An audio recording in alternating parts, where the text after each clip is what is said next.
Welcome to my channel. வாங்க வீடியோக்குள்ளே போகலாம். நம்ம இந்த வீடியோவில் ஃபேண்ட்டு எப்படி மார்க் பண்ணி தையல் போடலாம் அப்படிங்கிறத பார்க்கலாம்.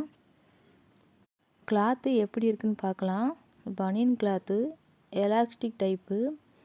உயரம் இருக்கட்டும், அகலத்தை மட்டும் சின்னதாக்கி கொடுங்க அப்படின்னு கஸ்டமர் கொடுத்துருக்காங்க. அவங்க சொன்ன மாதிரி உயரத்தை விட்டுட்டு அகலத்தை மட்டும் நம்ம மார்க் பண்ணி தையல் போட போகிறோம். கிளாத்து நல்ல பக்கத்தில் இருக்குது, நம்ம கெட்ட பக்கத்துக்கு மாற்றிக்கலாம். எப்போவுமே நம்ம கெட்ட பக்கத்தில் தான் மார்க் பண்ணி தையல் போட ஆரம்பிப்போம். அதனால் கிளாத்தை கெட்ட பக்கத்துக்கு மாற்றி எடுத்துக்கோங்க. புதுசாக டெய்லரிங் பழகுறாங்கன்னா அவங்களுக்கு தெரியாது, நல்ல பக்கத்துலேயே மார்க் பண்ணிடுவாங்க. தையல் போடும்போது அவங்களுக்கு ஒரே குழப்பமாக இருக்கும், இது எப்படி நம்ம தையல் போடுறது அப்படின்ட்டு. அதனால் இந்த வீடியோவில் உங்களுக்கு தெளிவாகவே நான் சொல்லியிருக்கேன். இந்த வீடியோவை ஸ்கிப் பண்ணாமல் முதல்லேருந்து கடைசி வரைக்கும் பாருங்கள், அப்போ தான் உங்களுக்கு புரியும். இப்போ நம்ம 2 கார்னரையும் ஒன்றா சேர்த்து கிளாத்தை விரிச்சுக்கலாம். மார்க் பண்ணுறதுமே 2 டைப்பில் நம்ம மார்க் பண்ணலாம். 2 கார்னரையும் ஒன்று சேர்த்து நம்ம அப்படியே சாப்பீஸை வச்சு லைன் போட்டுக்கிட்டே வரணும். அதுக்கு மேலே இன்னொரு கிளாத்தை போட்டு நீங்கள் தட்டி விட்டிங்கன்னா அதில் அந்த தடம் தெரியும். அதுக்கு மேலே நம்ம சாப்பீஸை வச்சு நம்ம போட்டுக்கலாம். அது காட்டன் கிளாத்னால் நீங்கள் அந்த மாதிரி போட்டுக்கலாம். இது பனியன் கிளாத்னால அந்த மாதிரி போட முடியாது. இது உங்களுக்கு தெரியணுங்கிறதுக்காண்டி நான் உங்களுக்கு கிளாத்தை எப்படி போடணும்னு காமிச்சிருக்கேன். நம்ம இந்த அகலத்தை தான் மார்க் பண்ண போகிறோம்.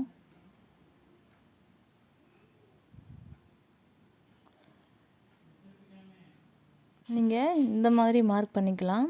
இன்னொரு டைப் கிளாத்தை தனித்தனியாக போட்டுக்கிட்டு நம்ம இன்ச்சி டேப் எடுத்து 10 இன்ச்சு நம்ம மார்க் பண்ணிக்கிட்டு அப்படியே ஃபுல்லாக நம்ம லைன் போட ஆரம்பிச்சிடலாம். டெய்லரிங் பற்றின எந்த டவுட் இருந்தாலும் எனக்கு கமெண்ட் பண்ணுங்கள். இப்போ நம்ம ஒரு பக்கம் மார்க் பண்ணிட்டோம், இதே மாதிரி இன்னொரு பக்கத்துலேயும் நம்ம மார்க் பண்ணிக்கலாம்.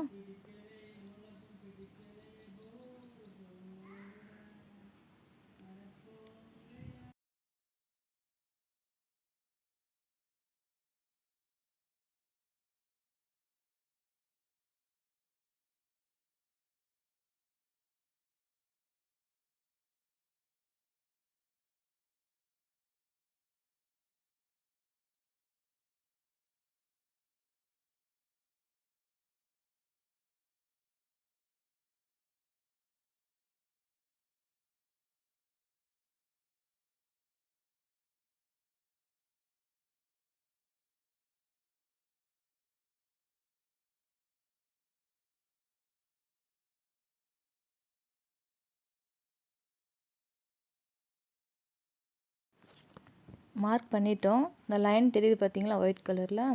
அந்த லைன்லேயே நம்ம நேராக தையல் போட்டுக்கிட்டே வரணும் 2 பக்கமும்.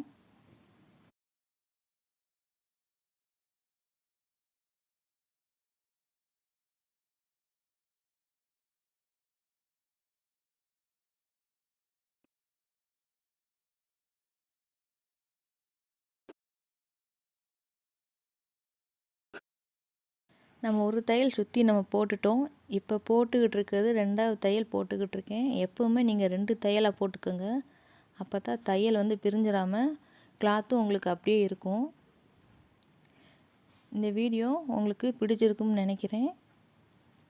நம்ம சேனல் கேஎஸ் ஸ்வீட் ஹோம் சேனலுக்கு சப்ஸ்கிரைப் பண்ணிக்கோங்க, லைக் பண்ணுங்கள், ஷேர் பண்ணுங்கள், கமெண்ட் பண்ணுங்கள். ஆரி, எம்ப்ராய்டரிங், டெய்லரிங் இது பற்றின எந்த டவுட் இருந்தாலும் எனக்கு கமெண்ட் பண்ணுங்கள்.